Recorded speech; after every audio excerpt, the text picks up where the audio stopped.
Warning: the following podcast show that you're about to listen to will include explicit language and content in which you, the members of the audience, may find offensive. Audience discretion is advised.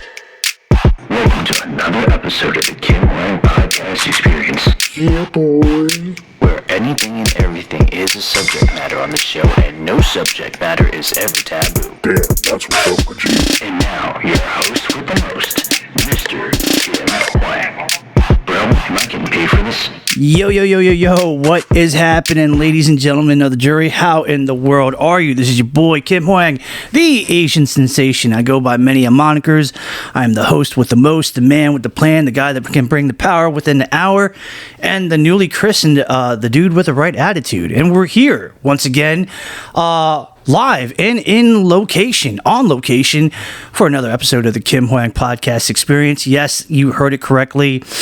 I am taking this on the road. And the one good thing that I'm very proud about is with the equipment that I have allows me that luxury just in case, if I have to bring it on the road and, they can't come to me or, just something where they're too busy to do Zoom, we're just going to take it to them. And, I packed up all the, necessary equipment to be here live at this very moment in time.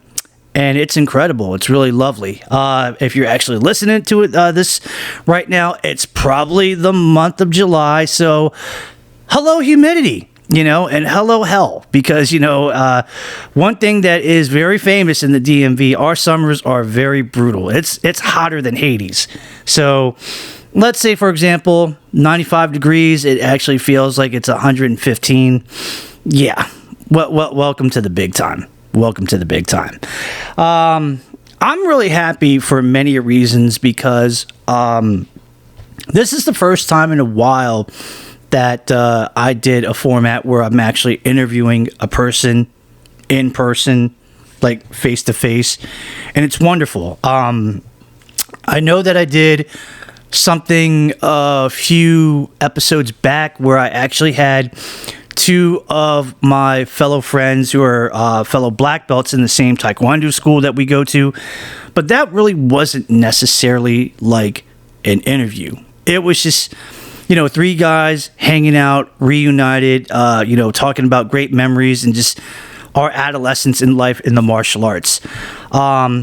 This is a little bit different because today's guest is a real good friend of mine. I've known her for quite a while, and I'll give you the real quick Reader's Digest version. Met her on the set of a movie that kind of re-sparked my acting career in the movie called Roulette, which was directed by the late Erik Kristopher Myers, which then, at that time, won a lot of awards in the local circuit, including Best Director, Best Movie, Best Actress, Best Actor. It literally was like a grand slam. Then I found out that this person is associated with a local band that I used to listen to a lot and see a lot in, the Maryland local scene of music. So that was pretty cool. And then later on, I heard that she was into a lot of stuff, such as that she was in a tribute 90s band called As If. And recently I found out that she does her thing in yoga. She has this thing called heart to brain yoga. And we're here in her humble abode. We're not going to tell you where it is unless, she tells it. So, that's my rule. But for the one time, ladies and gentlemen, a very good friend of mine, very talented, very beautiful, very intelligent. The lovely Taylor Lee Hitaffer is in the building. Taylor, what's going on, big time? Hi, Kim. What's up? Hey, man. It's really nice to see you. I feel like every time that we see each other, it's like a lot of time has passed. Literally. I feel like it would be like, I know that I saw you probably in December when Wasabi actually had that reunion show, which was so great. That was awesome. That was definitely dope. But before that, it felt like it seemed like forever. I think that was the case for a lot of people that night, which was what made that particular musical experience, that particular show, so wonderful. That was the vibe. Like, everyone that was in attendance, we hadn't seen for probably 10 or so years. Right. And it was so wonderful to reconnect, to see everyone again, celebrate the fact that we're all together again, especially because the last 10 years have been busy, Yeah. and just, between global pandemics and, all of these things, it was really lovely to reconnect and just celebrate, being together again, that we're all here on the other side kind of idea. And to have been there and to celebrate the music, celebrate Wasabi, my husband's band that he is in with his two brothers. Yep. And it was really wonderful that the show happened, and the vibe was so great. Everyone was happy, everyone was chill, like just excited to be out, and it was a good time. It was really lovely, and it was great to see you. You showed up, and you were, as always, like the most supportive, the most excited, in the front row, singing along. Looking after my mother-in-law, Romy. And you added such a great, as you always do, such a great positive energy to the room. So it was really lovely to see you. Everyone goes into their own corners, and we all just hope that everyone is doing okay. But I was very thankful that we got a chance to be in the same space, hold space for each other. And it really felt like, wow, I can't believe so much time has gone by. And yet the love is still there. Like, nothing has changed. We're just all picking up where we left off kind of idea. Yeah. And the funny thing about that, real quick, there was a lot of people. Romy was actually in a traditional kimono. Beautiful, as always. It was great. And I kind of felt like she was going to dress in that type of situation. And I felt her Mama Wasabi personality. Yeah. And I felt so bad. I felt like, man, you know what? I can't let her go down like this. So I threw on one of my, karate uniforms with the black belt. And I was like, all right, I'm going in. And if she happens to be dressed up, awesome. That's great. If not, okay, no big deal. It's not the end of the world. But the fact that she was dressed up for the occasion, I was dressed up for the occasion. I was like, okay, that's cool. It was a big deal. It was really great that Kimo arranged the show, because he works at that bar, at that restaurant where the performance happened. Right. And it was a good thing. It was about time that the brothers got together and revisit those songs, get the lead out, as it were. And it was a great time. It was a lot of fun. From what I was hearing, from the buzz before the show, a lot of people were wondering, what happened, why they stopped it, and when are they going to get back on the wagon and ride that horse again? Because it kind of felt like there was like an unresolved thing that they really had to, address, and they just had to do it in the form of a reunion show. Sure. So, and to see that reunion show, it's like, man, you guys didn't skip a beat for taking a 10-year hiatus. It was like, you picked up where you last left off. It's incredible. Yeah. And I'm hoping on record, I'm going to say it right now, I hope that there's another one coming down the pipeline. Maybe just not another 10 years, but I'm hoping. I'm really hoping, and a lot of people are hoping. We'll keep our fingers crossed. Yeah, I hope so. But now that we have gotten that part out of our chest, because I know, like, I felt like we were going to address that, and I'm glad that we did. It's awesome.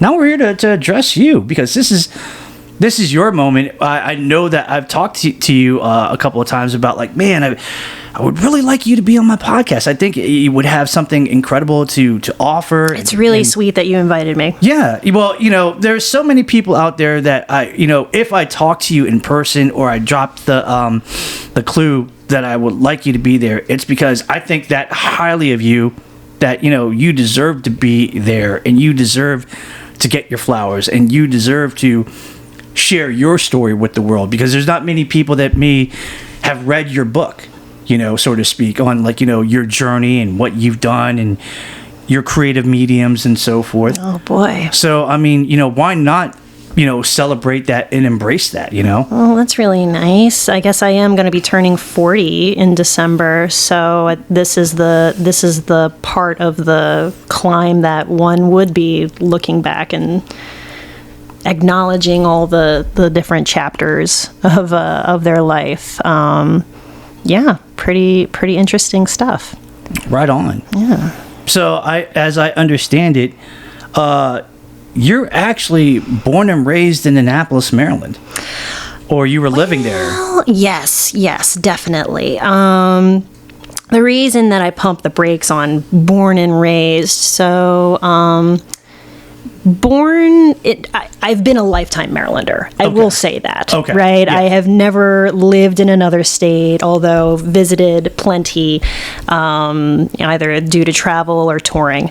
And I love Maryland very, very much. There's Old Bay in my veins, as they say. Yes. Darn right.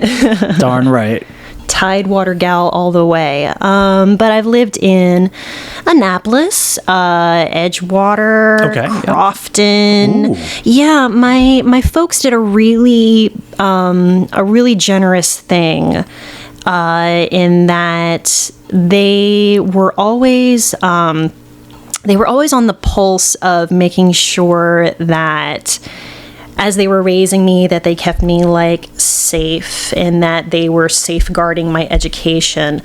And so for example, when I was living in Annapolis for my early education, like elementary school. Oh, okay. And then by the time I graduated elementary school, that's when we left Annapolis and moved to Crofton, because the schools were better there. Okay. And then after that, graduated middle school, went to high school, we moved to Edgewater. And so that was a thing that they did to make sure that I went to good, safe, well-established, good schools. And but also, like, flipping houses was a good way for them to make a little money as well. So right on. That was what we did. And so it was a lot of a little bit of moving around. I think that since I began my relationship with my husband, that this has definitely the longest that I have lived and stayed in one town my whole life, and which is Laurel, Maryland. And I've been a Laurelite for, I guess, going on 17 years now. Oh, right on. Ish. Right on. Now, what was Taylor like back in the day, like growing up, like, as they would say in the world, like a wee little lassie, wee little lass.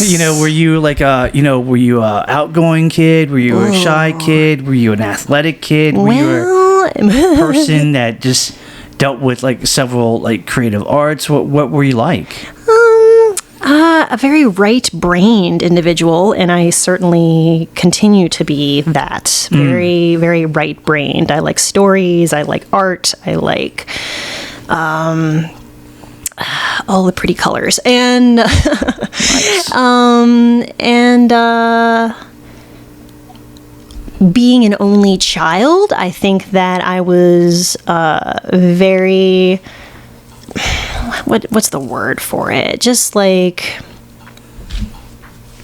self-contained, self-satisfied. Okay. You know, I'll reach for that later. Yeah, but yeah. you know, I was good on my own, and I guess because we moved around so much, that the idea of like a long-term friend, right, like a friend that I've known my whole life, just wasn't like a thing for me.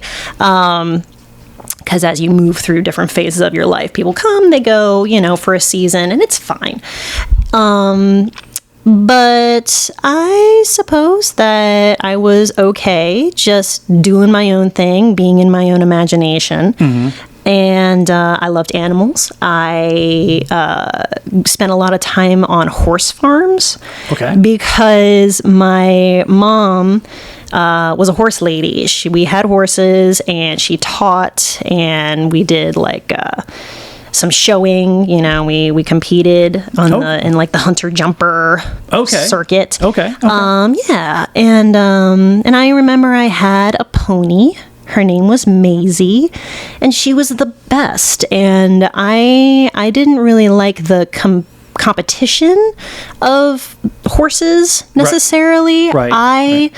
I really liked, you know, just being with the animals. And when my mom would be, you know, down in the ring with a student or whatever, I was usually hanging out with Maisie, you know, doing a trail, walking around in the fields, and just enjoying that. And she was like the safest pony ever. She was like ancient, right? She was a 40-year-old pony, and you know, nothing bad could happen. I kind of think of it as like, you know, Peter Pan, how they had Nana, right? Their big Saint Bernard dog, right? Yep. You know, Maisie was kind of Nana, and I was just content to be in the fields with a book and or with a sketch pad, and yeah. So I guess that was me.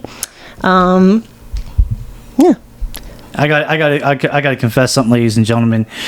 Your dude is scared of horses. Yeah. Oh yeah, you should absolutely have like respect. They're a giant beast that you know, are just as mentally fragile and temperamental as we are, you know. And unfortunately, since horses are historically beasts of burden, right? Yeah. That they can the space for abuse is wide open. And so yeah, definitely met a lot of damaged horses during my day. Got kicked, got stepped on, got tossed, you know. My mom used to call me her little crash test dummy. But you know, that chapter kind of came to a close after one time when my mom got really hurt. Like she got tossed on her head and she had a concussion. Ooh. Yeah, and was she even wearing like one of those helmets? Oh yeah, you know, like safety was of utmost importance. But even so, like you can still wear all the padding, but if you're falling from 14 feet up in the air, plus depending on how much you get launched, then you know, it's not going to be a good time. So, and after a while, like you're going, you know, can I even physically maintain this anymore? Yeah. So that was it for the chapter on horses. I think that was around the time that I also was realizing that like that wasn't the world I wanted to get into. And so like I wasn't going to be a competitive horse person. Like you weren't going to do equestrian or dressage or anything of that sort. Right. I wasn't going to go show. I wasn't going to like go get ribbons or anything. I just, like I said, I just enjoyed trail riding and being with the animal rather than anything like that. And so I think that kind of nipped that in the bud for me and my mom. We said goodbye to the horses, and since then she has been training agility dogs. Oh, yes. So she continues to work with animals and had a very, a really cool career with training and competing different different dogs. She had mostly border collies, but also like an Australian Shepherd and a corgi, when she was just starting off. But and she still has a really great dog, Grin, who is a sweetheart. She says that he is retired since she is quote unquote retired, but still, like, he's a super smart dog. And when it comes to that kind of breed that is like borderline human, you have to give them that mental stimulus, right, in order to keep them from just going crazy. So but he's a sweet puppy, and gets along great with my daughter. Nice. So let me ask you this, going back a little bit, what came first, like the musical aspect or the acting aspect? What came first? I guess music must have, because my dad is a guitar player. He's a guitarist, and growing up, he was in a lot of different bands. Namely, and this predated me, but he was the guitar player for a very popular DC band called The Raz. And they were a very big deal, and everyone kind of thinks about, like, where did they go? Like, why didn't they make it? They had all the things, right? All the things to explode. Right. And it just kind of went out on a whisper rather than a big bang. But they still made a very big impact locally. But my whole life, like, I've been surrounded by guitars, bands. The weekends that, like, he had shows, I would go and be in the audience. So yeah, music was always around. Right? And I grew up singing. I took singing lessons and always loved music, always loved singing along to my favorite tunes. So I suppose, like, before I got committed to theater and acting and dramaturgy and all that stuff, that it began with music. Yeah. Did that, like, when you found music and, you know, you were starting to love it and you were slowly transitioning into acting, were you initially thinking about musicals? Like, were you thinking, like, you know, always. Starting with that first and then then like, acting? Growing up, like, my movies were like the Disney musicals, right? Yeah. Beauty and the Beast, Little Mermaid, Aladdin. Yeah. So good. The classics. You know it. Not that live action stuff anymore. I'm talking about the classics from, like, the 90s, animated movies. Part of Your World is the best song that I think has ever come out of the Disney canon. I think so. I mean, I can't listen to it and not get goosebumps. But then again, I'm a pretty sappy person. I would slightly I'll say carry on. I respect your decision of what you picked on, and I'm not saying that's not a good one. Oh no, it's up there. Obviously, it's a classic. That's like top 3. But if I'm going that route, what do you think? Aladdin's A Whole New World, because it was a duet. Oh yeah, it was a duet, and I was like, wow, okay. You know, it was a duet. It featured a male singer as well. Right. Yeah, which when you come to those Disney movies, it's a lot of the heroine, right? The princess who is singing. So that was what made Aladdin special, that it was a hero-centered movie as opposed to following the heroine. But yeah, Whole New World is great. When was it at that one point in your life that, you know, and it doesn't have to be because I know about your history a little bit, but that you said, you know what, I'm going to try acting in general, because it looks like this is a cool thing.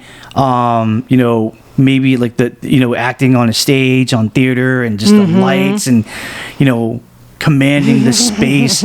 It makes me feel. When did you pull the trigger on that?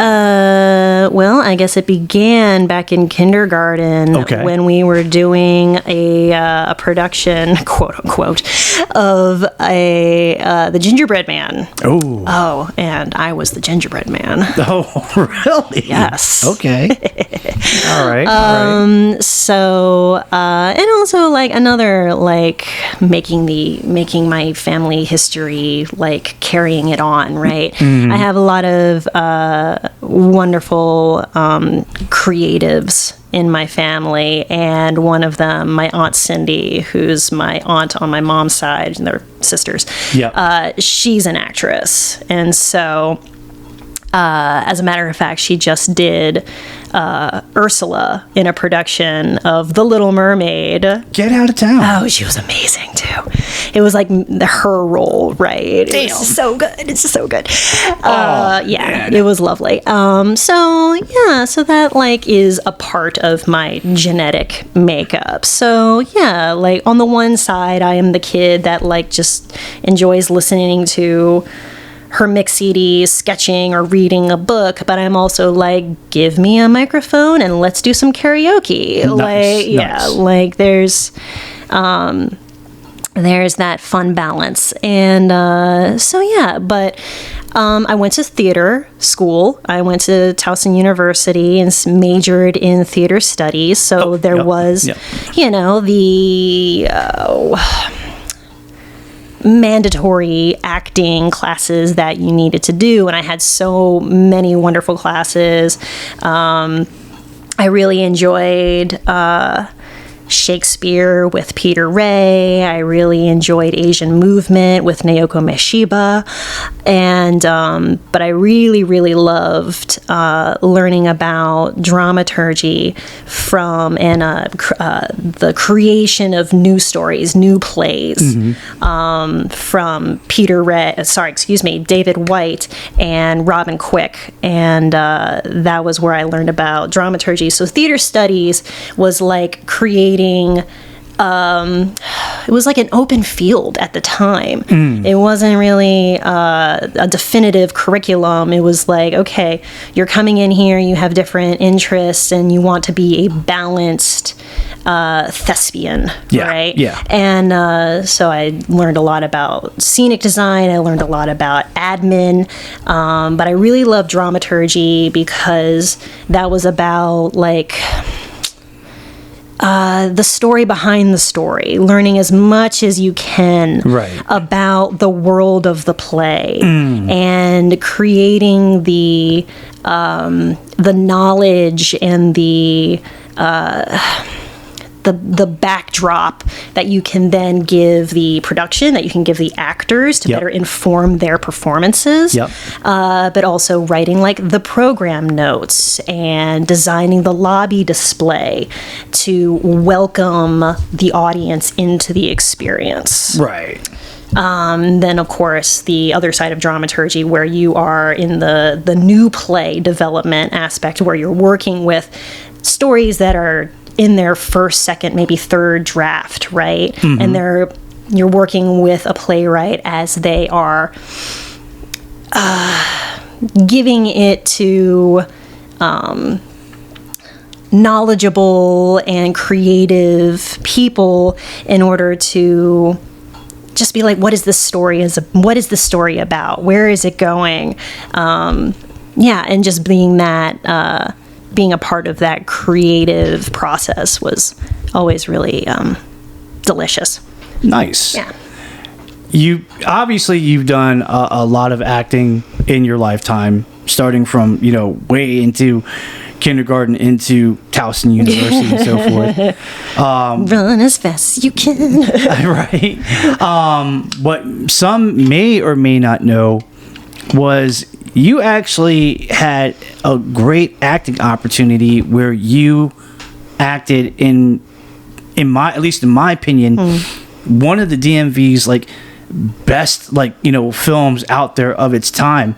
in Roulette that was directed by the late Erik Kristopher Myers. It made an impact, didn't it? Yeah, it's. I mean, you know, I at least in my opinion, I feel like any local film that's made right now, you have to thank Roulette, because I feel like Roulette really, they took the wheel and they made it that much better. How did you get involved in the Roulette film? Because that's I feel like, you know, that's the $1 million question that I was meaning to ask you that for a very long time, and I feel like we've talked about this before. I don't think so, to be honest with you, because I would have remembered. Okay. I would have remembered that for sure. Because it's very anticlimactic. Yeah, for sure. For those that, you know, and for those that have not seen it, obviously, you know, you can go ahead and it's out there on, you know, the Apple Store, you know, formerly known as iTunes, or you can see it for free on Tubi. You know, guys, we have, you know, free access, you know, if you don't mind the commercials. But yeah, I mean, like, how'd you get in? How'd you hear about it? How'd you hear about, like, you know, there was an auditioning process? I mean, what was going on? So I knew the crew because I had done kind of a one-off acting gig for a movie before Roulette. My gosh, I can't even recall the name of this movie. It was like a student film? It was definitely that. It was definitely a student film, but it had the same people in it. Mike and Eric and Laura. And it was like, what was it even about? It was a love story / assassination story. And I played the love interest who didn't love her love interest back, right? Who didn't love her lover back, kind of deal. And so it kind of was Pulp Fiction-y in the way that it was shot and everything, but it was very like it was very cash, you know, like they put a lot into it. One of the actors had written the script, given it to Eric, and they just created, right? And how I got involved with that movie, with that project, I don't even recall. I think I was just a college kid who was looking to fill her CV, right? And just, you know, make the transition to film. If, you know, test the waters there. Am I good enough to go off stage and in front of a camera? Right. And it was a chill experience. It was the first time that I ever had like fake blood, like, you know, prosthetic attached to my body. Like I had to wear this fake bullet hole on my neck, and like and I had to lay there with all of the red corn syrup and just like pretending to be dead, but like secretly just wishing I was, right? And I'm just like, and so that happened. And then a few months later, I suppose, I was contacted saying, hey, we have this script. We're just going to like put it together with popsicle sticks and duct tape, and we're gonna have barbecues, you know, in the evenings after we get done with shooting. Do you want to take a look at the script, and do you want to be a part of this, because, you know, we enjoyed working with you, you know, blah blah blah. And I said sure, and I took a look. Took a lick. Lick that script. Right. And tastes pretty good. And tastes like indie. And I said, sure, you know, why not? And that's kind of how it was. It was like very casual, and like I said, maybe a little anticlimactic, but that's how it went down. Because you were actually, if I remember correctly, the spouse of Will Haz's character. Indeed. Yeah, Richard Kessler, who, for those that I'll give you a little bit of a spoiler. My boy's character was a drunk. I mean, there wasn't any time of the day that, Jack Daniels was not on the menu. He was going for it. And, Taylor playing, Richard's wife, I think her name was Anna. I felt so bad for her. I was like, oh, poor girl. Like, wow. Mm-hmm. This scuzzbucket, it does not realize how good he has it, and he's pissing it away by being like drunk 24 hours a day. Mm-hmm. And the wife is just like, we can fix this, we can work this out, all you have to do is, and then it's just Will, I love you, buddy, but I'm telling you, the Richard character was a real scumbag. Treating your wife like that, come on, man. That is not cool. It's the page. What are you gonna do? But the way that you guys like fed off each other, I was just like, wow, that was a real intense moment. And it's like those moments that make like the film that much good and make you feel like you're locked in. Yeah. Because you're now, it's like, what's going to happen now? They were all very intense stories, right? Yeah. You had 3 stories that were happening simultaneously in this non-linear storytelling form, and nobody was happy in that movie. Nobody was having a good time. But it was a challenging project. Like I said, it was maybe the second time that I had ever tried acting on camera, and it's so different from acting on stage, right? When you're on stage, you get to be in that moment, and you are connecting with your scene partner, and you have like a beginning, a middle, and an end, and you're just carrying on, right? You're pulling the audience with you. Right. But when it comes to being on set and doing your scene work while the director is trying to get the right shot, that everyone is trying to get a good take, that you have to go through the catharsis of the scene, but still be able to like reset and begin again, right? Was very challenging. And especially like that tapping into like such a dark story. You have a person who is dealing with addiction, dealing with alcoholism. Yeah. You're dealing with a marriage that is going through a really big challenge. You are dealing with grief. You're dealing with a loss of a family because one of the characters had a miscarriage, right? Correct. Correct. And so there's a lot going on there. And when I'm just this, barely 20-year-old baby, trying to connect with these really, really intense, threads, that it was work. Yeah. It was work. Yeah. And I listened to Whiskey Lullaby a lot to try to get to stay in that space, to stay open and to stay vulnerable, right?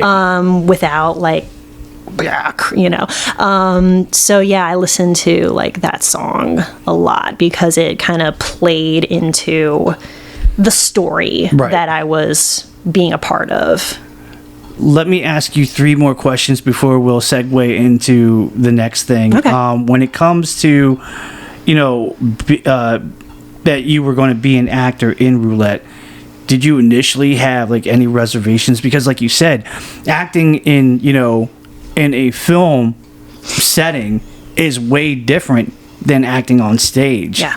So did you feel oh man, when I'm making this transition, I don't know how to feel about that, because maybe I may not be the one, or maybe it's not as easy as I thought it would be. Oh, sure. And there's certainly a lot of pressure in that because on the one hand, I am just playing with my tools and seeing, is this something that I can do? You're also responsible to make sure that this creative process that someone has trusted you and let you into, that you're not, messing it up because you're just not the guy, right? Yeah. But it ended up fine, mostly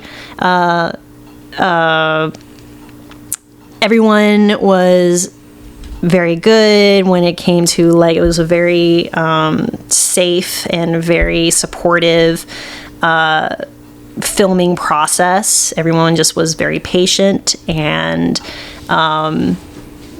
positive. Like I said, nobody had attitudes or egos. It was very just come in and do the work. Yeah. And do your best. Yeah. And I think that as long as everyone maintained that same level of professionalism, it all came together, and it did.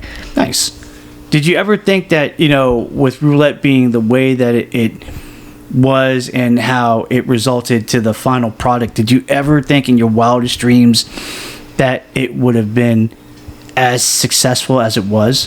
Like I said, when I got hit up at the very beginning of this, I was told that it was going to be, very casual, with duct tape and popsicle sticks and barbecues. The fact that it became this monolith, that the whole crew decided to really pour into and make it this, this film, right, with a capital F. Yeah. Was surprising, not like in a bad way, certainly. I was just like, oh, I didn't know that was the direction we were going in. Go for it. More power to you. But then it did go really far. And I mean, I think that is definitely something that the whole crew should be proud of. That was like, as far as I understand it, because I was looking you up earlier on IMDb. That's the only credit that you have in your acting career, that you did that film and so forth. Being where you are right now, would you want to jump on the horse again and reignite that fire that is of acting, or do you feel like, I'm good with what I did? To be honest, there were times in my life where I did feel like that chapter, had reached its culmination, right? Like I've done this, and now I'm curious about this other interest, and I'm going to put my energies towards that, for as long as I can until, I'm ready to move on to the next thing and just see how life blooms and evolves and all that stuff. Right. I have been thinking, like I said, I'm almost 40, and I look back on the shows and the characters that I have acted and performed, and I definitely think I have more to give now than I did then, just because life, life experiences. And sometimes I wonder, like, maybe if I had another crack at it, would it be different? Would it be a more nuanced, more informed, more believable performance? Right. So yeah, you never know. I remember I went back to Taos, and it's been many, many, many moons since I've stepped foot in the theater department. But the last time that I was there, I ran into my my professor, Steve Sada, and he said, yeah, theater will have you back anytime. Wow. She's a bit of a whore like that. Ooh. Okay. Well, it's no, secret, at least from the circles that we run, that, you have involved yourself in music. Every so often when, Wasabi was doing their thing, you would jump in, for a set or maybe two. They would invite me to come on stage, which is very nice, yes. Yeah, and you actually at one point did a tribute band, As If. Yeah. I did. I was a part of that for sure. Yeah, because I remember like one of your promo pictures was that you were dressed up as a contestant on like a defunct Nickelodeon game show. I think it was Legends called of the Hidden Temple. Yeah, the best. that was besides Double Dare, that was my jam right there. That was my jam. Like wow, how did that come about? Like you were like, hey, I'm going to perform in music and show the world what I can do. Oh boy, that was my husband. So he's the one who invited me to step up and take a swing at the front woman role. So my husband Jeff, he's been in several bands in the area: Wasabi, King Belvedere, Saints of Rebellion. These are bands that he has toured as and performed as. And every now and again, yes, they would bring me up on stage and I would sing a number or two. And so As If was a award-winning cover band that actually won the Maryland Music Award, and the lead singer, the founding father of the band, decided that he wanted to try something new. He wanted to begin a new project with new music, right? Do a different catalog, and was going to retire As If. And Jeff was like, why lose a good thing? We'll just carry on with As If, and we'll get new band members. Although with some of the original members stuck around, like the drummer and the guitar player and everything, and they brought me in, and that was really cool. To have a crack at some of like the more female-led 90s hits like Alanis and Cranberries. Taking that on. And it was a lot of fun. It was a lot of work. And it was a lot of drama. but no regrets. And we had a few really great shows, and it was really fun to be able to perform with my husband. Those moments where you're on stage and the audience is loving you, and everything sounds amazing, and the stars align, as it were.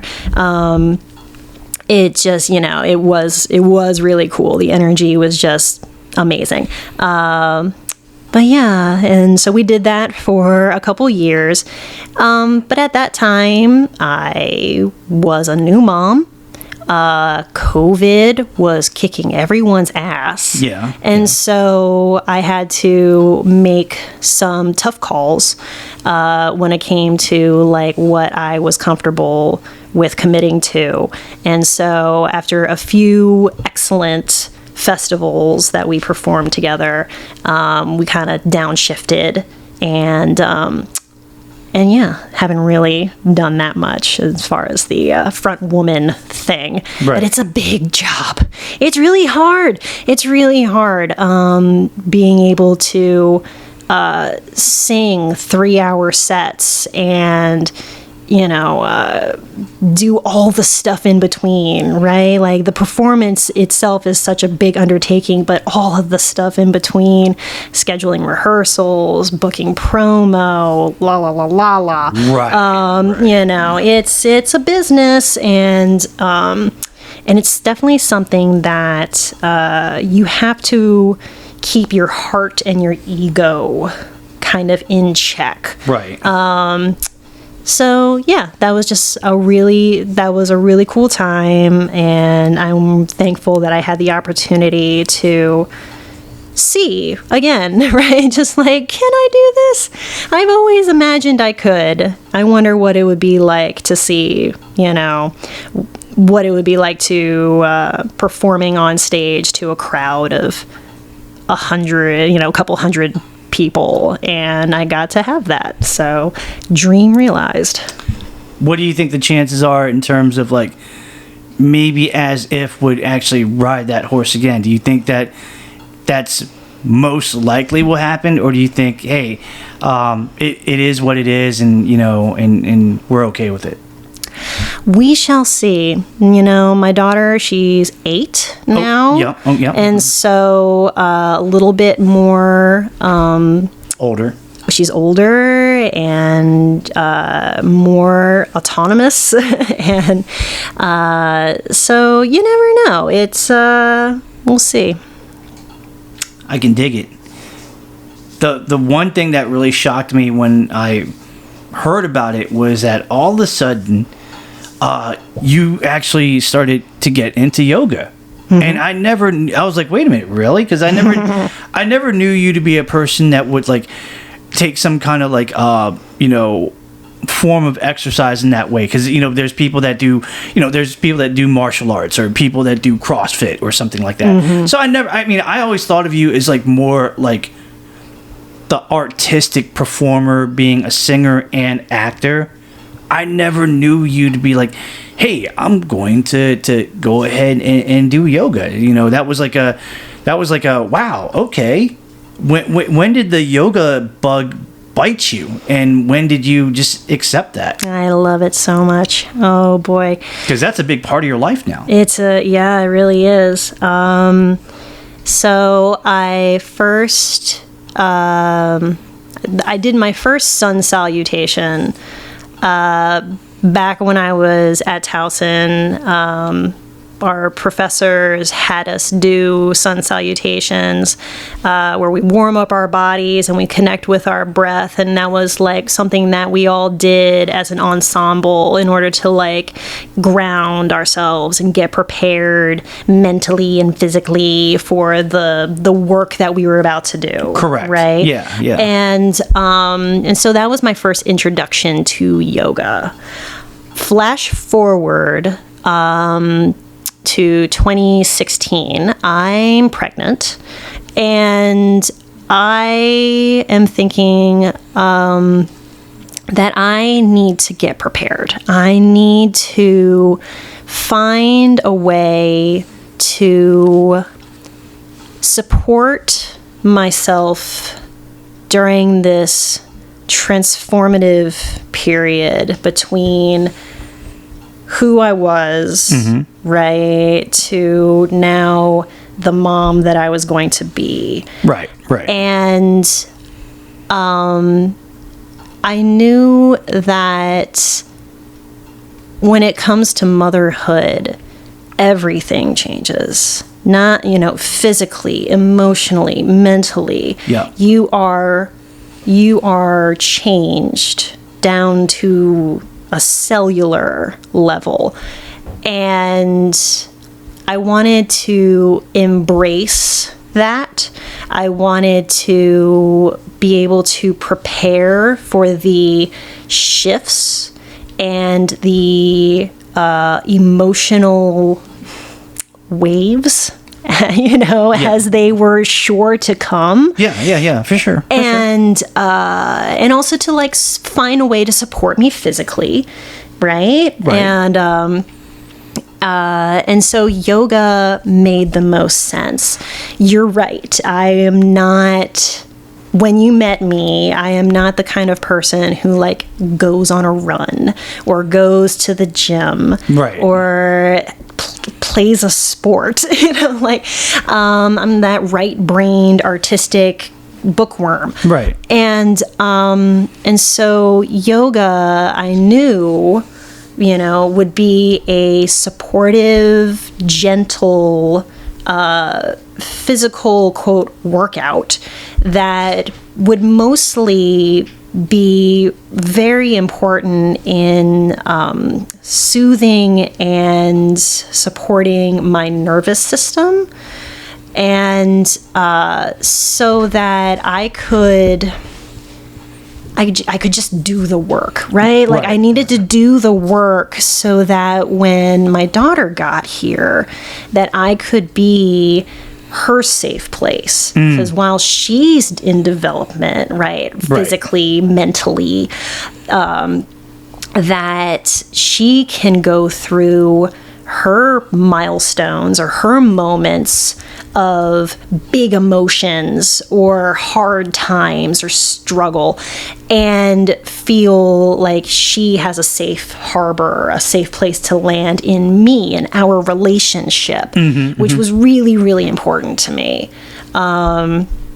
So far, it's been working out. I think that by me doing prenatal yoga was the beginning of that. And then later on, after she was born, I took a children's yoga and mindfulness certification class where I learned more about yoga, deepened my own practice, also got the tools that I could use to help Lucy. How to connect with her using yoga as like a fun game, right? The songs and the shapes and the animal noises, and so that was really lovely. And since then, yoga has continued to be this source that I return to all the time in order to fill my own cup, my own self-care, but also something that I can give back, that I can serve my community, the members of my family, my loved ones, which, it's nice to feel useful.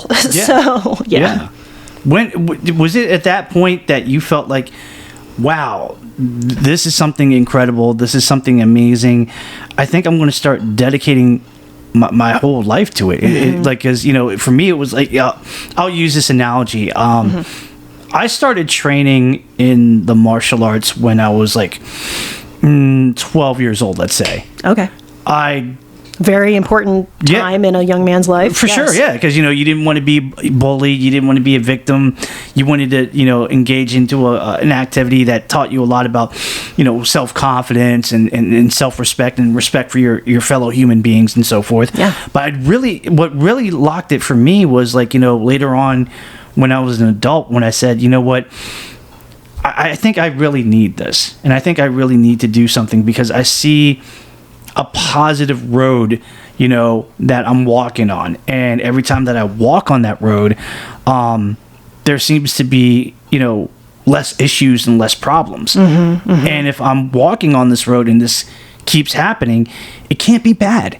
Yeah. So, that's when I knew that was my path to take. When was it that you knew that this was the path for you to take and that you just acted on it from then on? So, like I kind of alluded to earlier, I'm just the kind of person that if I get passionate or I really love something, I do a lot to pour into that. Maybe it's because when I grew up, I grew up in a household that said, you can do whatever you want, do what makes you happy, but do your best to make a little money at it. That was the attitude. And so I remember very clearly, like, sitting down at this table and writing out, like, my 5-year, like, journaling my 5-year wish list. Like a 5-year plan? Yeah. Yeah. And one of them was get your 200-hour yoga teacher training. Oh, wow. Yeah. I have since gotten 500 hours. I didn't know that there was, like, you had to take, like, courses and log in a lot of hours. You sure do. Really? Yeah. Mm-hmm. Yeah, you learn a lot. You learn a lot about sequencing. You learn about the asanas, the poses, right? Warrior 2, mountain pose, all that stuff. Right. You learn anatomy. You learn some yoga philosophy. There are lots of different YTT, yoga teacher training programs out there that have their own flavor. I picked the one with this really lovely company called Breathe for Change. And the reason that I felt drawn to them and their yoga teacher training was because they cater to teachers and people who are working with children, right, and community leaders, right?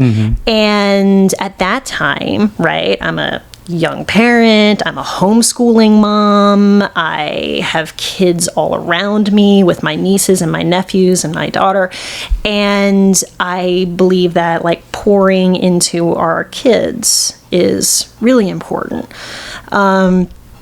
And so that, like you said, like, when you see the magic happening, sometimes when you're in the forest, right, you can't see the trees, right? Right. A lot of branches and a lot of leaves are blocking You're view. just going, like, I'm doing all that I can. I'm going through the motions, right, and I'm gonna trust the process. I'm gonna trust that it's all working out.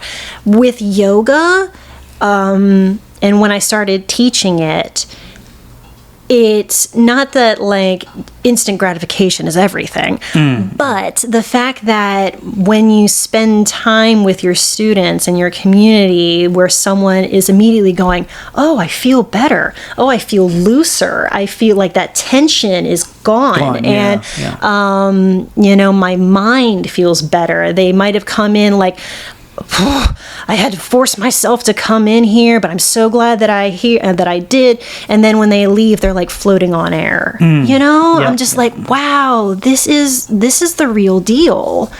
And it was a beautiful alignment for who I am, like the tools that are in my toolbox, right? I have my acting toolkit, I have my stories toolkit, I have, just all of these things put together, and and music, right? And it made the most sense, right? That I'm like, I felt like I could really bring all of me to the table and be authentic. A lot of what, like, the music industry or the acting industry kind of demands is being a bit performative, right? Like, I know that is obvious when you say it, but even when you're not on camera, you have to kind of fake it to make it. You have to lead with, like, your headshot, and you have to have your best face on. You have to have a little bit of pomp in order for people to take you seriously. And that's exhausting. It was for me anyway. And with yoga, it was such a safe community, such a nurturing community that really, if you just show up as you, that's the best thing you can do for your students, because now you have made them feel safe to show up as themselves. without, and they can lower their shields, take their armor off, and just figure out, who am I when I put my anxiety, my stress, my responsibilities on the shelf for the next 60 minutes and try to connect with who I really am. That's almost as similar like how we do in the martial arts. Exactly like that. Yeah. Yeah. So I can understand and connect with you on that for sure. Talk to me a little bit about heart to brain yoga. Like what was that all about? What is it all about? How did you get involved in it? What's the deal with that? So, heart to brain, I started a couple years back because I felt like I was ready to begin my own studio in earnest. I do teach for some really wonderful studios, mostly like you can take my group class at Shift Yoga and Strength over in Fulton, and that has been such a wonderful place. Jessie is our fearless leader. She's an amazing studio owner as well as yoga teacher. And you can absolutely attach yourself to the studio personality, and you should always, like, if you're thinking about being a yoga teacher, you should always find a studio where you are aligned, with the studio, like what your practice is, and make sure that, and I'm very lucky that I've worked for studios that emphasize accessibility, that people feel authentic and they feel safe and they feel nourished, all these good things. And so heart to brain, but you should also, if you're a yoga teacher, you should also cultivate your own brand, right, for lack of a better word, right? Like, because studios do kind of come and go, but you should definitely pour into your own method. And I think that this probably plays into martial arts as well. It's like, yes, you can be a teacher at a studio where you are teaching the method, right, that of your sensei, right? Which absolutely, honoring the roots of your craft is a non-negotiable. Right. But you yourself evolve and find your own mastery when you do a bit of your own thing. You're like, what does yoga mean to me, and what are the things that I feel are the most important in sharing with my community. It's kind of like saying that you're kind of honoring the tradition of where it began, but adding your own flavor and twist with it. That's yoga in general. I mean, we're talking about a practice that's been around for thousands of years. Correct. It has shifted extremely from where it began in the East to what it is now here in the West. And I think that, it's really important to, especially when there's the wellness community, right? Coaching and all this thing is like such a big deal now, that you have to make sure that you're aligned with what you're teaching, and making sure that you are aligned with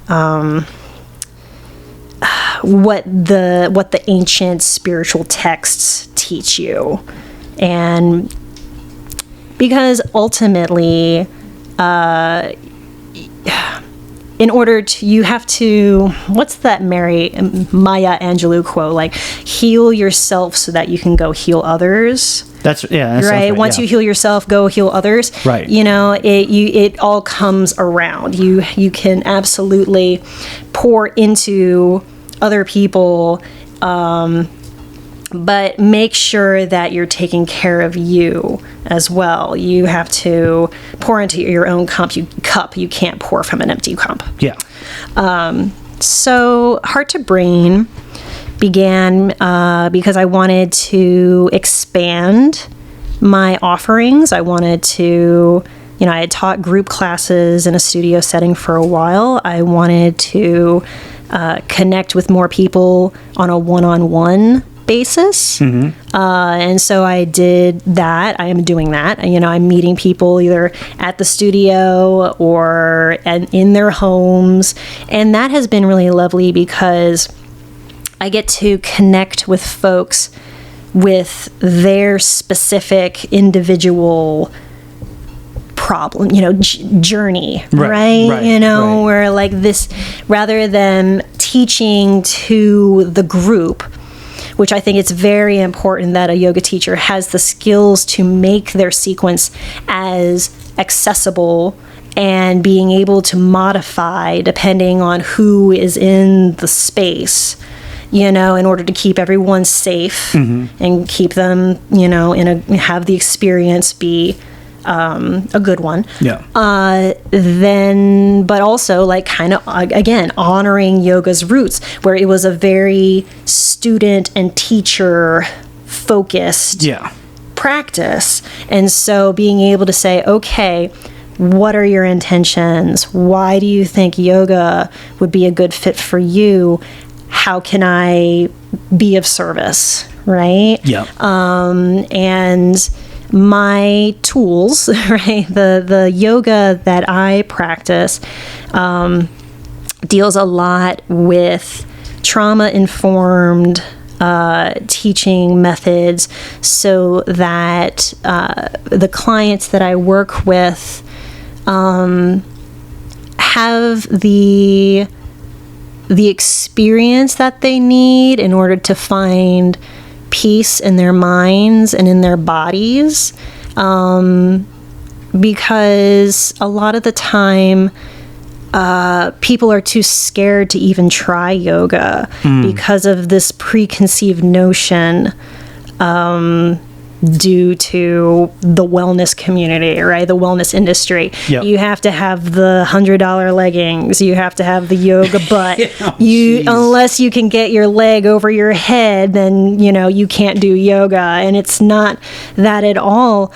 Really, truly, yoga, when it first was written about in the spiritual texts of the sutras and the Gita, yoga was about sitting on the mat and entering a state of meditation and entering into that reflective, contemplative space where you're asking, who am I? What is my place in all of this? Yeah. And trying to figure out, like, right, the realization that we're looking for, that realization that we are one with the divine power. Okay. Right? And recognizing that in yourself and recognizing that in all life around you. Right. And so I am still very much learning. I'm still very much expanding and growing. And that's the cool thing about yoga, is that no effort is wasted. And even if it's just a little bit that you're getting now and expanding into restorative or chair or strength, these different versions, right, modules of yoga, that it's all in the spirit of helping someone find that unity when you combine your body, your mind, and your breath. There you go. Yeah. What I probably did. I probably, this answer probably flew in the radar, and maybe I just didn't pick up on it. And if it did, I apologize, but I'm going to ask it like this. What sets your program apart different than what the other people are doing? Like, if I was a consumer and, I looked at what you're offering, what do you think that sets it apart from other people? Like, what would I get more from you than the others? Oh, man. I think that for every student, there is a teacher. I think that when the student is ready, the teacher will reveal themselves. Okay. I think that really it's a practice of, again, authenticity.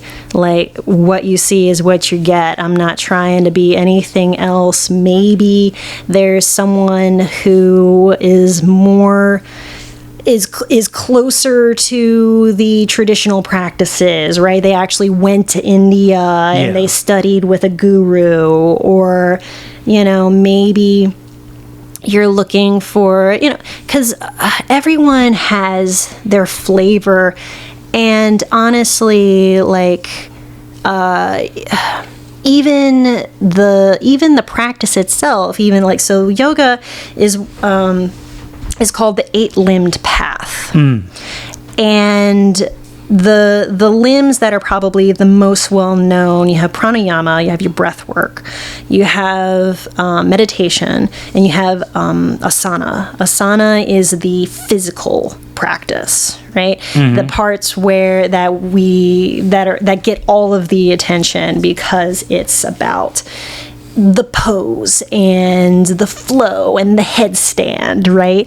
And those are all amazing, and they are very important to this 8-limbed path that you are trying to combine on and off of the mat in order to find your why, right? Your goal in the practice. And for me, I try to teach my own practice. That is the best foot forward I have found anyway. Right. I'm not going to step outside of my comfort zone or my knowledge, right, and prescribe something to someone that I don't feel comfortable enough in practicing in my own body. Okay. When I began with yoga, like I mentioned before, it was prenatal yoga. It was me. Lucy was in my tummy. I was this big wobbly tree, right? Standing on one, like a, a big avocado lady balancing on one foot. And after that, what I really needed from the practice, right, after Lucy was born and I was dealing with those infancy days where you're sleep deprived and your body is all just shocked from the experience that it had in childbirth and all that, I needed a more restorative practice where I was slowly getting my strength back, but I was on the floor a lot, and then since then, like, the more people that I have met and the more, I guess, confidence I had in my own practice, I could say, okay, well, I see these folks where they're at and the needs that they have. How can I expand my own skills in order to support them with where they're trying to get on their journey? But I really don't try to be something that I'm not. But the things that I find interesting about yoga, I have tried to do deeper dives in, reading lots of books, reading about how yoga, philosophy, and neuroscience interlap, right? How one can kind of support the other. Right. How yoga... yoga practices can help support the nervous system. Right. And how vital of a skill that is with basically anyone I talk to these days. Everyone just needs to learn how to take a breath. Okay. Right? Yeah, and it's so silly. You think it's so simple. How silly is it that, I just... in order to feel better, I just need to take 3 deep breaths. And yet, it works, right? Yeah. Like if you just take a moment to be self-realized, to notice, okay, I am feeling hot, or I'm feeling this anger or this fear accumulating in my body. What can I do to, can I take a pause in order to make a conscious shift? And what method is the best answer for that for me right now? Right. Do I just need to sit and take some breath work? Do I need to lay on the floor or ground, do I need to do something really physical, right? Do I need to stop thinking about the mental overwhelm, the mental load that's bouncing around, and do some journaling and just get it on the page? Like, what do you need? And those are the things that I try to bring into like the heart to brain yoga practice. Gotcha. Yeah. 2 more questions. Sure. So is your aspirations at this point in your yoga path and in your yoga career, quote unquote, is your aspiration to actually have like your own studio and like your own place? Yo, I don't know. Like an actual building, I know is that seems like a very far away dream. Like, I don't know if that, like, I will let you know if that happens. The cool thing about yoga is that, like, unlike theater or unlike the music industry, you can be an old lady still teaching yoga. You don't have the threat of aging out of your profession as it was. Right. Which is lovely. I actually think that when I'm an old lady, like 80-year-old lady teaching yoga, I'll actually have more gravitas. I'll have so much to offer then. So yeah, like owning my own, like opening the door, like a ribbon cutting ceremony. This is the studio. I don't know. That would be neat. That would be a nice dream to realize. I think right now I'm still kind of navigating, building my audience and finding out like who's out there, who's interested about these practices. And I am interested in building my body of work. I feel very confident about my teaching voice, which is a huge thing, right? Right. Getting my teaching voice, I have led a few teaching modules during a yoga teacher training at the studio that I'm working at now. And I taught these beautiful, women, these baby yogis who just graduated, all about trauma-informed yoga practices, all about how to make yoga more accessible, excuse me. Okay.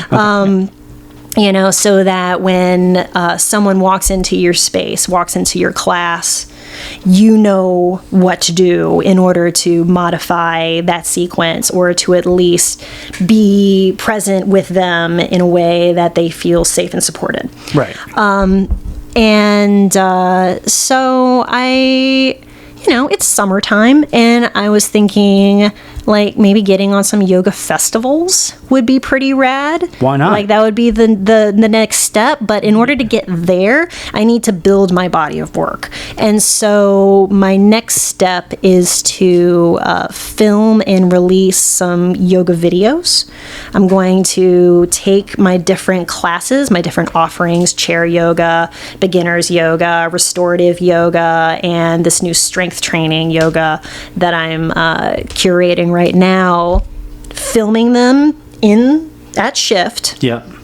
And then offering them to my community. So doing that, and seeing where the journey goes from there. It seems that you're so knowledgeable now of yoga, which is weird, and you're so passionate about it, and we talked about this before we were even before we hit that record button. I really, speaking from a person, from the outside looking in, not talking directly about yoga, but I guess complimenting it in a sense. I think that you being a martial artist, a lot of this is resonating with you. Right. No, for sure.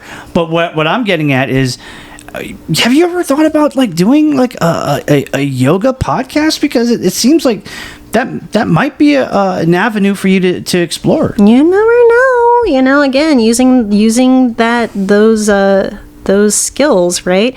We were talking about this, about how when you get a gig at a yoga studio, I don't know how it is I can't say collectively all studios, but for where I work, mostly you, as the teacher, go into the space, you welcome your students, you have the class, and then you're gone. Yeah. And you close the studio behind you, and then the next teacher shows up and does the same thing. Rarely do you have the opportunity to see other teachers and have the opportunity to cross-pollinate, yoga ideas, right? And lately, though, because my studio owner is so generous, she has allowed me to use the space to meet with my private clients if that is the most convenient option for them. And I will sometimes bump into another teacher who maybe they finished wrapping up a class and they're just chilling in the space. And it's always so lovely after we get over the initial shock of, oh, you're here. Is this okay that I'm here? Do I need to go? No, you can stay. No, but usually it ends up being so lovely. And these are all yoga people. Yeah. They're all just the sweetest. And it would be really cool to, I don't know, make a forum like a podcast where I get a chance to sit down and talk with yoga teachers, because again, this is a very ancient, very old yoga practice with lots of different modalities, lots of avenues in. Some people really specialize in one thing, Qigong or yoga nidra, or these different things, and to have the opportunity to say, tell me about your story.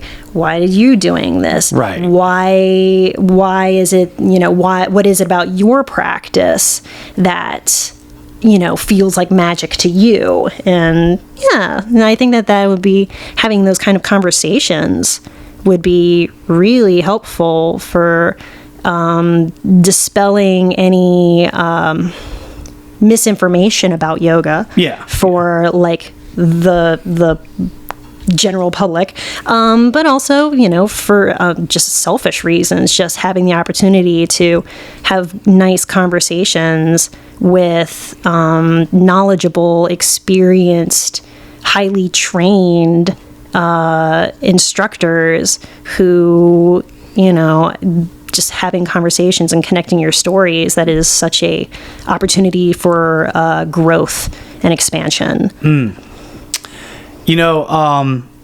I'm staring at this lovely prop that you have right there, and at first, I'm thinking culinary wise, that's a mortar and pestle, so I can actually put some stuff in there and grind it. Let's make some guacamole, or make some fresh curry powder. What in the world is that? So this is a singing bowl that I brought with me from our recent family vacation to Japan. My mother-in-law is Japanese. She was born and raised in Fukuoka.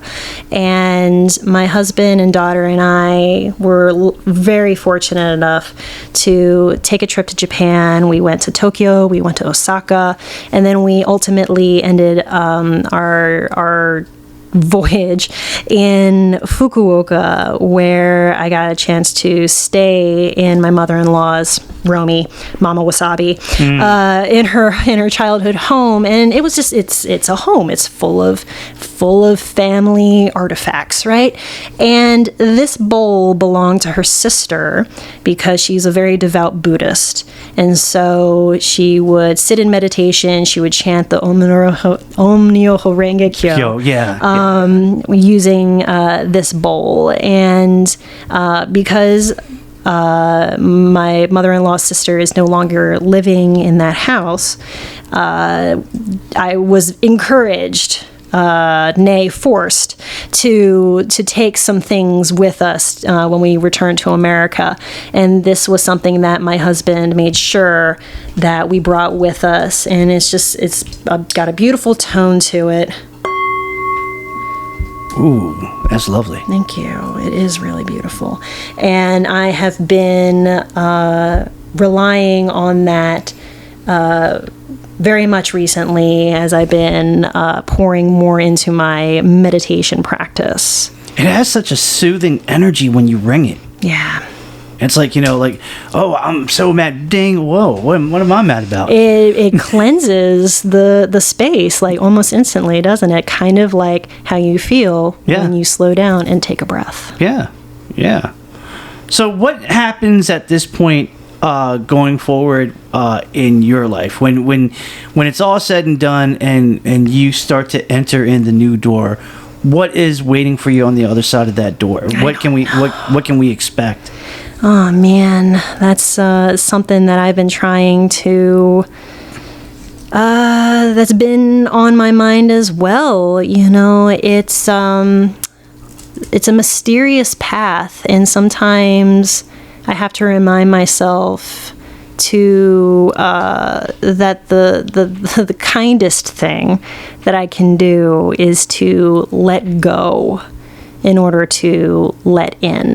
That it's in our moments of grasping or forcing or becoming too attached to things, or like how things are supposed to work out, or that you're not happy, right? That you get your level of happiness decreases so strongly. And so the idea that, you got to kind of trust the process, and that things will happen when they happen. But the thing that you should absolutely be cultivating is service. Service. That when you are offering your actions to the field of creation and you're taking yourself out of it, you yourself become more of a tool for the divine, as it were. And sorry for the woo-woo. Yeah. But I am leaning more into like my devotion in that way. I'm trying not to be too attached to the idea that, right, like, it's okay to have a passion, but you got to monetize it, right? Like it can just be, the flower can just be a flower, right? The flower doesn't have to be a brand. So loving yoga for yoga's sake, right? Understanding that this is important work, and that, like I said, the teacher will appear when the student is ready, right. And I guess vice versa, right? But just doing your best without attaching to the final result, and that's kind of where I'm at when it comes to what comes next. I still feel like I'm navigating a very interesting road when it comes to owning a yoga business, right? It's really hard to not get swept up in the vein of comparison and ego because, gosh, I can't even open my Instagram app without 10, 20 different influencers telling me that they have the secret to making $200,000. Yep. And I'm like, whoa. I'm just, it can get overwhelming, right? You get into that lens of comparison, and you're going like, man, am I doing this right? Is this worth my time? Am I letting me and my family down? Right. But at the same time, the whole purpose of beginning a yoga practice was for me to be my most present, my most mentally balanced self for my own sake, for my family's sake, right? And so that is ultimately like where I need to find my contentment, my santosha. And so like staying curious, right? Mm-hmm. Not judgmental. Of course. Right? Of course. Staying curious, not judgmental of others or myself, and just trusting the process. I can dig it. Word. Now we are about to go ahead and play. There's a tradition that we have on the Kim Hoang podcast experience where we play this game. Okay. And it's what I call the rapid fire challenge. So I'm going to ask you a couple of questions. It could be realistic. It could be not. It could be true, false, multiple choice, or fill in the blank. But it's one of those things where, like, it keeps you kind of like on your toes when it comes to, like, answering certain questions. I will tap into my improvisation skills that. Okay. Yeah, let's go. All right, ladies and gentlemen. Yes, and Taylor Lee Hitaffer is now about to go and enter the boxing ring and take on the greatest opponent of them all, the rapid fire questions via the Kim Hoang podcast experience. So, ladies and gentlemen, let's go for it. Between the primary colors of yellow, blue, and red, my favorite color is yours. Mine. Yes. Okay. Blue. Okay. Would you rather spend your day near water or on land? Gosh. I'll say land. Yeah, in the forest. Okay. Yeah. Favorite place that you've ever been to domestically? In like Maryland or United States? U.S. Oh gosh. My favorite place. I really, this is a great place. I really enjoy Robinson Nature Center. It's this really beautiful little park that has protected forest. It has the Middle Patuxent River running through it. It was this really great place where I took Lucy for her early education programming. She got to be dropped off with these really lovely teachers and volunteers, and she just got to romp around in the forest while Jeff and I got to walk around and look at the stream and look at the trees and look at the birds. And every time I go there, it just feels so nice, and it's a great place. So yeah, I'll say that. Favorite song of yours that you have not sang on stage? Favorite song that right now, I think. Because we got it good, ladies and gentlemen. We got it good. So my latest interest is Queen Herbie. Not that I can rap like her, but she's this really great rap artist that I've been really digging lately. But I say, like, my favorite song at the moment is Gloria by Laura Branigan. Okay. Favorite type of clothing for yoga in terms of a brand? Oh, man. That you yourself utilize a lot. I suppose I like my Fablites because they come with the pockets and I can like slide my phone in my pockets and not worry about it. That's the downside about leggings, right? And there's nothing for no pockets. But yeah, Fablites is cool. I like them. They're a little expensive, not as expensive as some companies, but I like Lululemon. Right. I like Fablites like ad campaign. They have like all sorts of, bodies that wear their products, and that's representation is great. Yeah, there you go. Favorite movie of all time? No, man. Oh man. Nightmare Before Christmas. Really? Yeah. Okay. Yeah, I'm a sucker for animation. I really dig it. Okay. I'm not mad at it. I thought that you were going to say something a little bit different, like a live action, like a Robert De Niro film or something like that. No, I will watch a cartoon any day. I really love animation. I admire the art of it, no pun intended. But and Nightmare Before Christmas in particular, I think is such a important movie, and I like the story of like how challenging it was to make it. And I like, it took about 10 years all told for them to make that movie.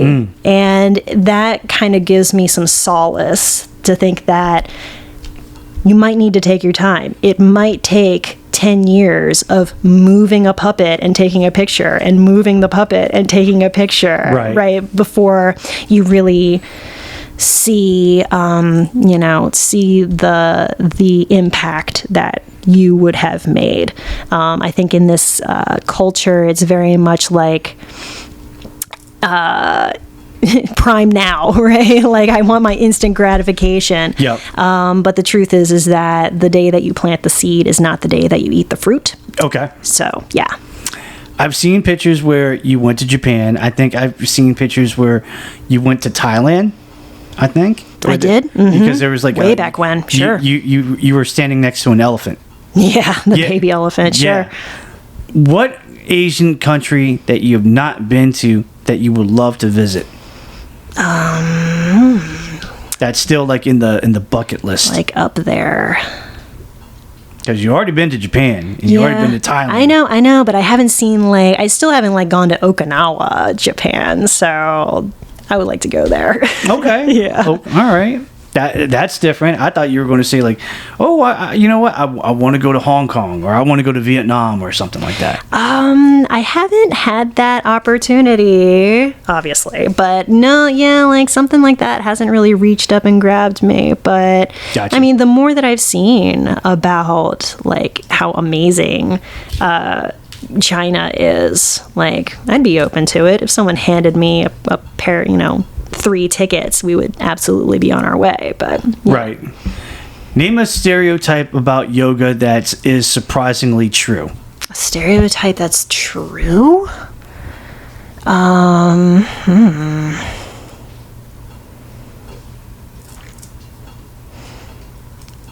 mean, I don't know. Oh gosh, I'm taking the rapid out of the rapid fire, aren't I?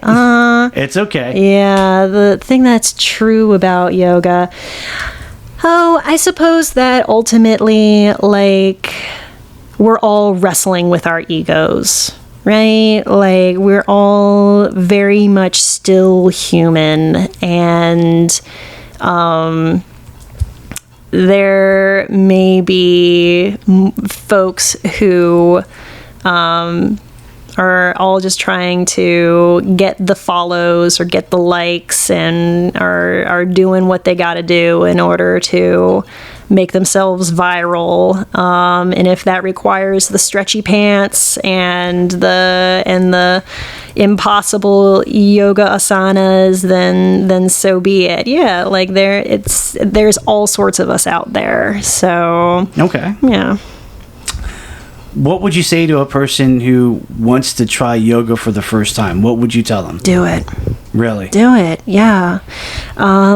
Whatever is calling you, it doesn't hurt to try. It really doesn't. And if you can find a teacher or a studio that offers a gentle or a beginner's yoga class, just to gauge,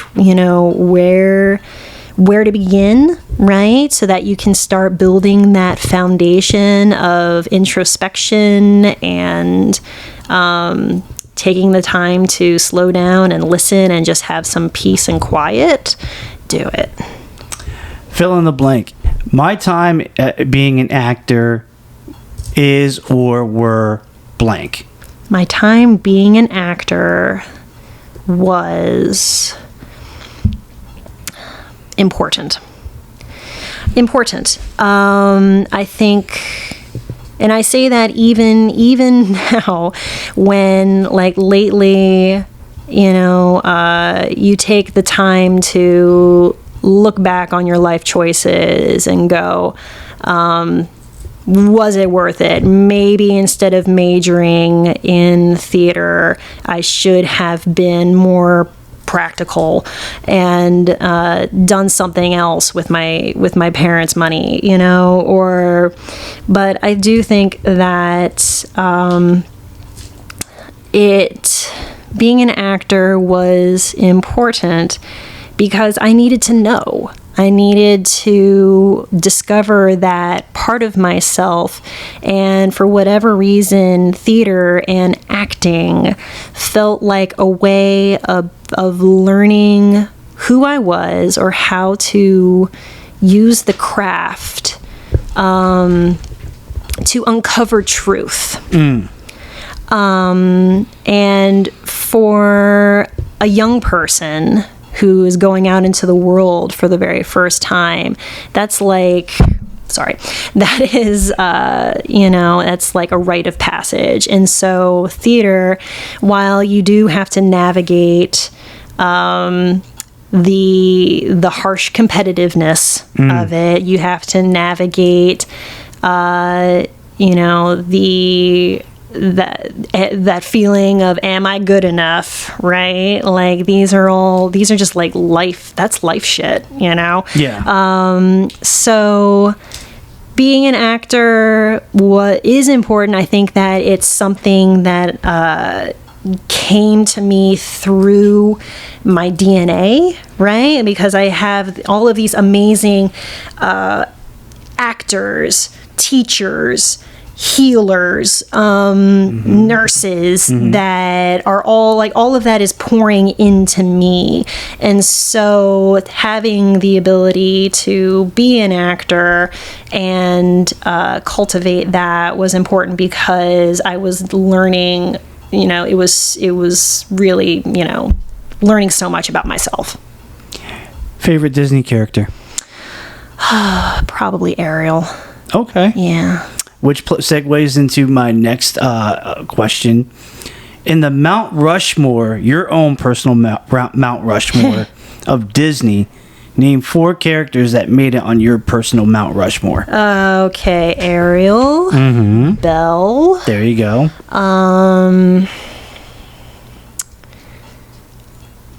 Princess Jasmine. She's great. And I really do love Aladdin. Robin Williams was so amazing as the genie. Yes. So amazing. Yes. Oh my God. All in the feels right now. Robin, we love you, man. We love you. You dear man. Probably Mufasa. Okay. Oh. Mufasa. Let's see, Ariel, Belle, Mufasa, and let's throw Jack up there. Jack Skellington. Okay. Yeah. Okay. Okay. I was a little bit, but then again, I shouldn't have been surprised because you did talk a lot about Nightmare Before Christmas. So I mean, I get that. Yeah. I get that. Fill in the blank. When it comes to Jay and Lucy, they are blank. my everything. Lucy is my why, right? She is my anchor. She's my inspiration. And Jay, he and I have been together for almost 20 years. We will be celebrating like 20 years since the beginning of like us starting dating this August. Right on. So yeah, so my astrological sign, my zodiac sign is the Sagittarius. I'm a Sagittarius. Okay, so like the archer. The archer, right? yeah. We're the hunters. So I'm the archer, Jay is my bow, and Lucy's the arrow. Ooh. Yeah. November 23rd? December 9th. Okay. Yeah, because I'm November 23rd. I got to give a quick confession here because it's been bugging me for years. When I met Taylor, I thought that she was single. Hands down, I thought that she was single, and I think it was over. Where was it? It was at a Wasabi show, and it was right there at I guess it used to be like it was like some kind of music venue. Since then, it defuncted. I think it was called Bourbon Street, if I remember correctly. Bourbon Street. Yeah. They played there. Wasabi played there. Yeah. And I think I talked to a fan. I was like, dude, yeah, I think I might have to ask her out and get her number. Dude, you do know that she's married? I was like, no. And like at that point, I just had like the face turned so red, and my smile went downwards. I was like, oh, you dear man. Oh, it felt like Steve Urkel was trying to profess his love to Laura, only to get like dumped on, and he knew it. At that point, I was like, that was good while that lasted. Well, I'm really glad that we're still friends. I am too. No, I think they just say like the relationships are the better ones that are just friendship based, Certainly. Yeah, because in my unfortunate lifetime, I've had some women that just it wasn't the one, and it turned out to be bad, and I was like, I wish that I would, even if I could go into the hot tub time machine, I would not want to hop back in there and go back to that date. I want to bury it. Indeed. I want to leave it there. Sure. Yeah, just throw it in the incinerator. It's like, bye. Oh, no. Got to go. I'm on to bigger and better things. Of course. Yes. Taking that frame where things don't happen to you, they happen for you. I just want to say real quick, Jay, I love you, man. Don't kill me. We know the type of training you have. I'm going to be running like Homer Simpson, like that. Oh my God, the last donut's gone. I'm out of here. Gone. Yeah, you don't want to mess with Maryland City. No, you've seen it. I've seen Maryland City. Mm-hmm. That's a bad city, man. Don't cross that. Oh, they're fine. They love and they protect their own. Yes, absolutely, for sure. Once you're in Maryland City, you're there for life. Yeah, no doubt. When it's all said and done, what kind of legacy do you want to leave to the world, especially to Lucy? Legacy, crazy idea. Well, I think that this is really cool. A lot of a lot of the people in my world have bodies of work. My dad, I recently, they made a documentary about the Raz, and at the screening of the documentary, they handed out CDs that had the recorded and the signed recordings of some music. So that's always something that I can listen to. Okay, it's really wonderful, and you have a creative, and they're just constantly creating. It's all this stuff. Same with Jay, he has all of the music, all of the, from the bands that he's been with. That's the cat feeder, excuse us. Oh, no, you're good. You're good. Supper time. Oh, that's a recording of Lucy talking. Nice. Time to eat. I love that, dude. That is the most greatest thing. I was like, what is that, dude?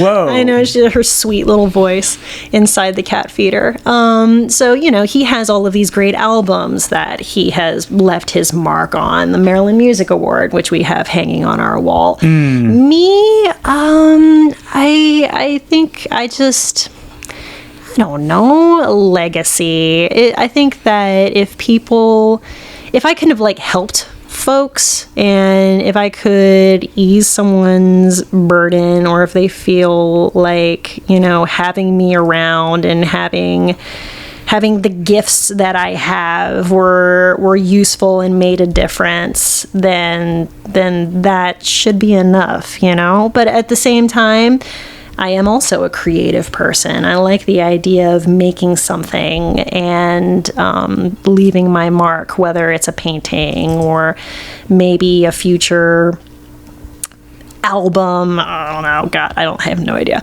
Or a yoga video or something that Lucy can then look at. I think maybe, let's say this. And I'll say it as a means of like committing myself to the idea for the future. Being able to take my ideas and put them down and either teach them to people or publish them, some kind of book. I feel like a book or a story or something like that would be really awesome. Like that would be a great bucket list thing to do before I'm out of here, Yeah. So yeah, like being as helpful as possible, being as useful as possible, and then putting as many stories into the world as possible. If you could go to a situation where you were going to eat dinner at a fancy restaurant and there were 3 available slots on your table, who would you invite to the party? And here's the caveat. It could be somebody that you know personally or you don't, somebody that's famous or not, still with us or deceased. Who would you invite to the party? Who am I inviting to dinner? Who's coming to dinner? Yeah. Oh boy. I mean, Lucy's got to be there because she's just like so fun to hang out with. Like, I know she's 8, and I know that, like, hanging out with your own kid might not be on the top of every parent's list, but she's growing up so fast, and every second really does count. Like, she's changing all the time, and I just want to witness. I want to witness every moment. I want to witness every part of her. Helicopter parent much? Maybe. Nothing wrong with that now. Let's be real about it. Let's be real. And I will offer this one time. I haven't done this before. If you want to invite Lucy, you're also welcome to invite Jay as a pair. That would be in that one Our scene. collective. Okay, all right. So like they're there. They're like just in the adjacent booth or something. Got it. Interesting people I would want to invite with me to a thing. Bah, humbug. Man. Because 3 people that I would have invited was Bruce Lee. Who would you do? Yeah. Bruce Lee, Michael Jordan, Steve Jobs. Very inspirational. Yeah. Lots of powerhouse. Lots of you have good balance, right? A lot of inspiration there. Yeah. Okay. Let's invite the Buddha. Okay. Sure. Come on. Let's invite the Buddha. Let's invite Lucille Ball. Ooh. Let's invite Lucille Ball. God, I loved her. Yeah. Hilarious, but also so smart. Yeah. Yeah. And let's see. Oh God, Okay, so this will be like a nod to like the music circuit. I would invite the dearly departed David Z. Okay. He was a part of a band called ZO2, and he also played bass for the Trans-Siberian Orchestra. And he died tragically in this auto accident. The tour bus got smashed into when it was was on the side of the road. And he was the nicest guy, and that is not common when you deal with like musicians and people in the industry. He was like a sweet, genuine, wasn't too bad looking either. Like the abs on this dude were just incredible, but like so talented, but so sweet. I would like to, I don't know. I think my husband wouldn't mind this either. I think that if I could like bring David Z back for one evening and just say like, hey man, we miss you, that would be cool. Nice. Yep, so Buddha and Lucy and David Z. Nice. Well, I would say that you handled the rapid fire challenge very well. You were stuck on one thing, but I think you rebounded very well. Thanks. So you did pretty good. Cool. This is the part of the show where I will let you go ahead and say anything that you want to say. If you want to, drop like how people can contact Pedro you. Pascal, can you come to dinner? Pedro, please. All right. Oh, hey, on. There you go. Carry on. Okay. Hey, that is a okay. I am not mad about that. I don't know what just happened, but we're rolling with it. We're rolling with it. So this is the part of the show where I'm just going to let you, if you want to give a shout out, if you want to say some thank yous, if you want to drop, hey, I got these social medias. You can find me here and contact me. I'm just going to give you a moment to just go ahead and air out whatever it is that you want to air out. Maybe give a shout out to somebody that you haven't talked to in a while. The floor is yours, so go for it. Oh boy, guys, thanks for listening to this podcast. Kim is a real good egg, so keep listening to his show and keep supporting him because he's a good one. If you enjoyed listening to me and listening to me talk about yoga, then you can find me at heart2brainyoga.com. That's HEART, the number 2, BRAINYOGA.com.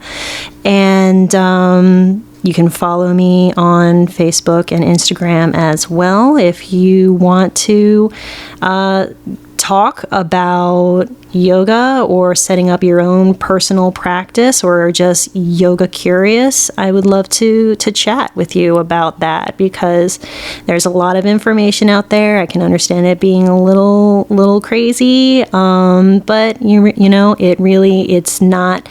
it's simple, right? It's just as simple as being able to put your hand on your heart and take a deep breath, I promise. And yeah, so that's all. Thanks so much for listening. Sweet.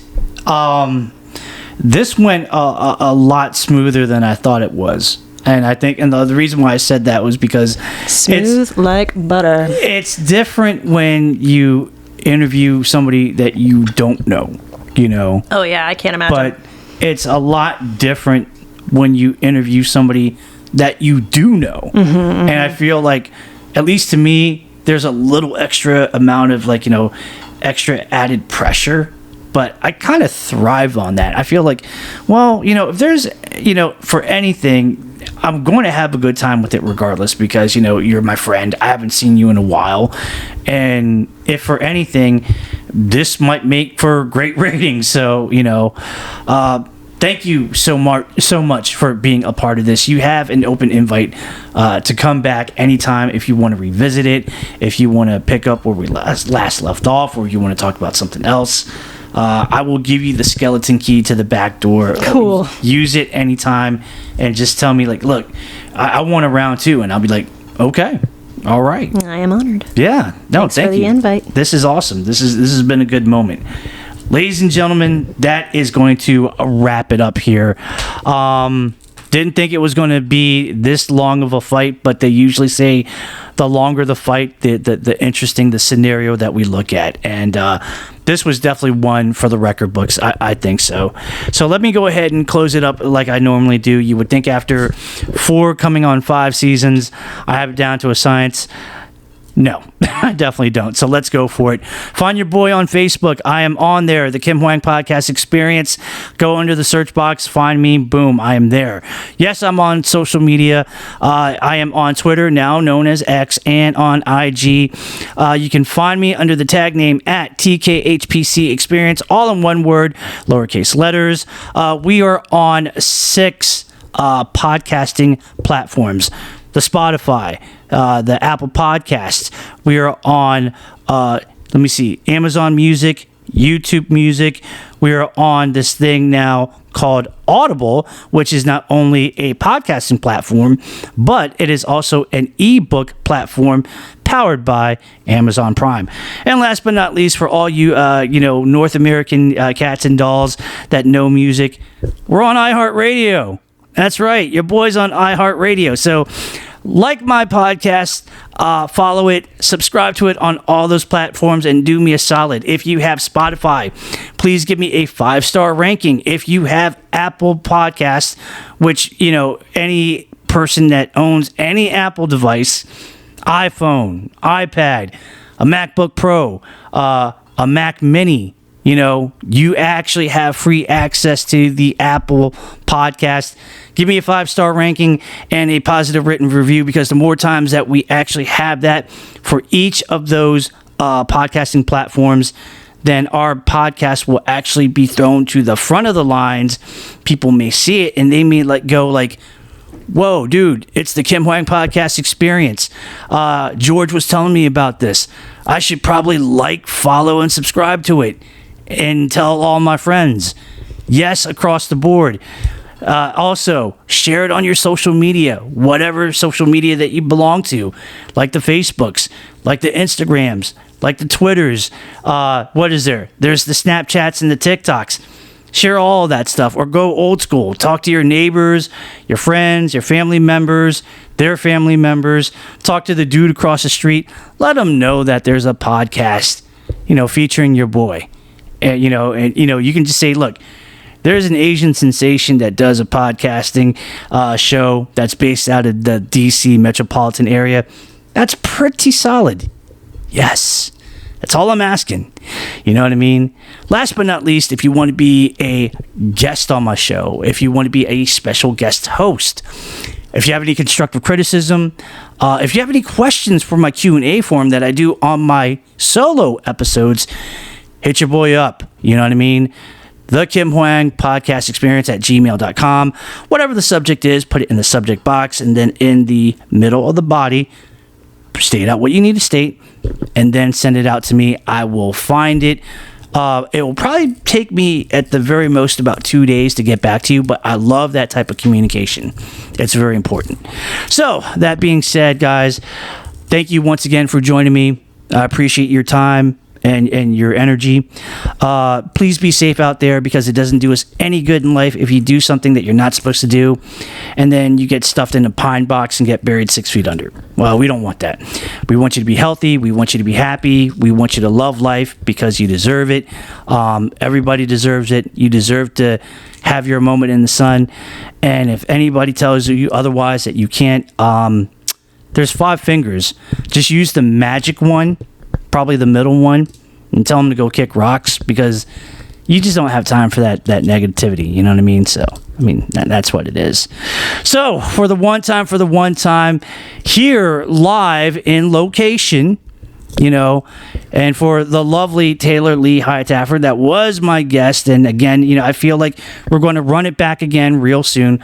This is your boy, Kim Hoang, the Asian sensation, the host with the most, the man with the plan, the guy that can bring the power within the hour, the dude with the right attitude.